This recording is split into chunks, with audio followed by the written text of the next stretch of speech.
Hey guys, welcome back. Today I'll be doing a poem called Wife Who Smashed Television Gets Jail by Paul Durcan. Durcan is very known for his provocative titles. When we read this title, we feel like we want to know what happens next. It's like very much catchy.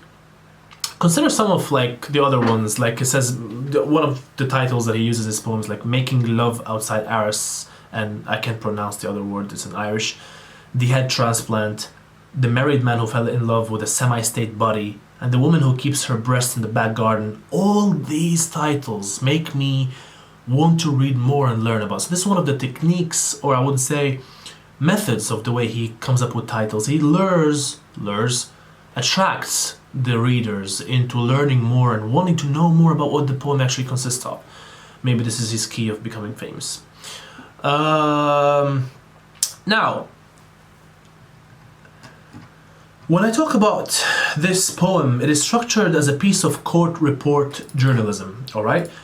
Most of it is a quotation from the husband's evidence, standing before the judge, talking to him about, hey, listen, my wife has done this, okay? It includes the reported speech of his wife, and also the judge's verdict statement. Now, it is obviously a spoof, a parody of a courtroom scene, so that's why there's a lot of, I would say, the tone is humorous. I wouldn't say funny, but it's just humorous. The humor comes from the cleverly crafted writing, particularly in the way the style of the speeches are made to resemble like a real courtroom dialogue, with the content of the speeches and the situation itself are edging towards the absurd, because things like this would actually never happen in courtrooms, right? So there is a disconnection at like this comedy.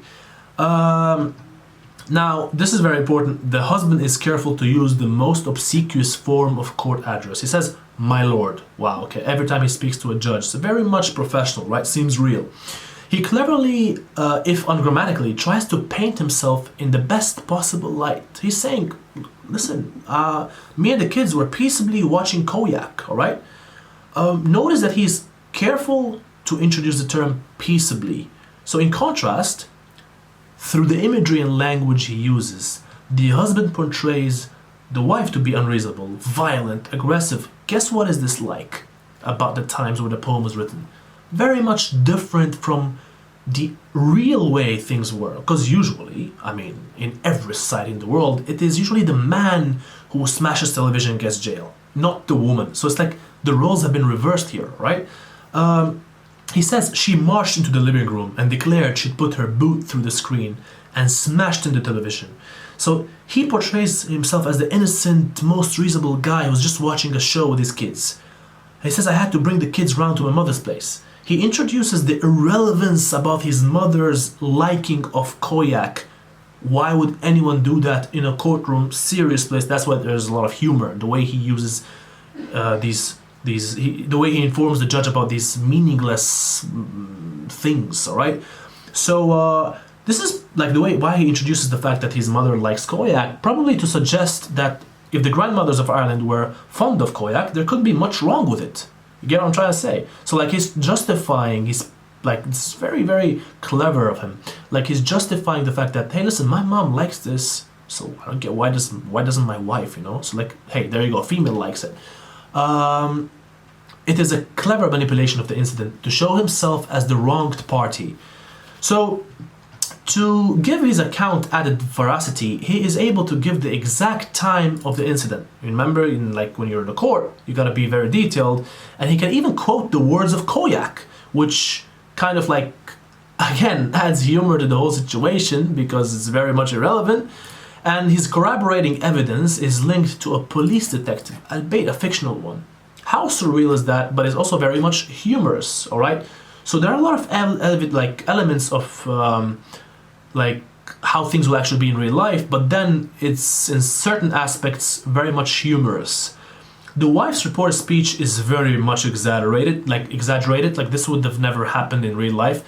Like she says, I didn't get married to a television, and I don't see why my kids or anybody else's kids should have a television for a father or mother. What is the wife trying to say here? This is very important. So do we agree with the wife? Think about that. She finishes by making a sensible point about the need for real communication and shared family activity. She says, would be much better off all down in the pub talking or playing bar billiards. Who wants to take kids to a bar? You know, like think about that. Or the pub. But the judge completely misses the point, and he says, like he says, wives who preferred bar billiards to family television were a threat to the family. Again, the humor in the judge's speech comes from the disconnection between the pretentious or serious sounding phrases and the actual sense of content, which is nonsense. Now, we expect to hear phrases from a judgment such as threat to the family, or to hear a family described as the basic unit of society, of course, because these are, like, this is the establishment's conservative social philosophy, because every society respects, for instance, a woman and a family and all that. But in this particular poem, the combinations used by the judge, they constitute utterly hilarious nonsense, because it says, as indeed the television itself could be said to be the basic unit of the family. No one believes that, you know what I'm saying? Ironically, he doesn't seem to realize that he is breaking up the basic unit of the family by sending the mother to jail. Like, you're trying to vouch for a family, right? A basic unit of family in the society. But you're sending the wife to jail for what? Breaking her own television? Who cares? You see what I'm trying to say? Like, this is the humorous part of the poem that can never happen in real life. Now, in a patriarchal system, the judge is completely taken in by the husband's manipulation and doesn't give due consideration to the serious point made by the wife about how, stop watching TV, let's do some fun activity, let's be together. This is what the wife is trying to say. She's right, by the way. So the roles, like, I agree with the wife. The pretentious language he uses is revealed as utter nonsense. His arrogance is clear. And as he says, leave to appeal was refused. Like, he's not allowing the woman, the wife, to leave. The power of the state, even over family, is absolute. And this judge identifies with the new Irish nation, as indicated by the use of the Irish version of his name. The judiciary, as the oppressive arm of a conservative Irish state system, is a favorite of Durcan's. At one level, this is personal, as he had a difficult relationship with his father. Now, this part is very important because it's strictly higher. So you want to know this if you're talking about Durcan's life associated with his poetry. This is important. Durcan's father was a judge, but he also feels that the political system of the state stifles the free expression of individuals and enforces conformism. Behind the fun is a piece of serious social criticism. So I wouldn't want to say this is a humorous poem at all. This poem is made to look humorous, but it conveys a very serious point. The growing availability of early social media, such as the television in 1960s and 1970s in Ireland, brought American popular culture to Irish people, and it had a very significant impact. See now why Koyak is there, and why they talk about the TV, and why. So this is the message. When a TV gets into your house, it breaks up the family. So, but the whole conversation, like the man is protecting the TV and the husband is sending the wife to jail, it's ironic because it shouldn't be that way.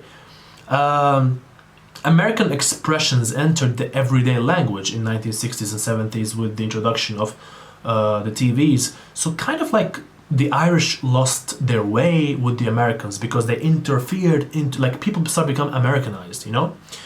The husband can quote Koyak verbatim. Also, TV has replaced a good deal of human interaction and families engaging together in sports and other activities. I don't know why she says let's go to the pub, because there are kids with him. Durcan is casting a keen critical eye over social developments in Ireland at the time, and behind the humor is a very much moralist promoting family views and values. This is a very nice poem. It's has a lot of deeper meaning and a message out there that I just explained, and I think that's a very much, you know, go-to kind of poem for ordinary. And Paul Durcan is one, I think he's supposedly expected to show up in 2020, but I don't know. Anyway, thank you very much, guys. See you next time.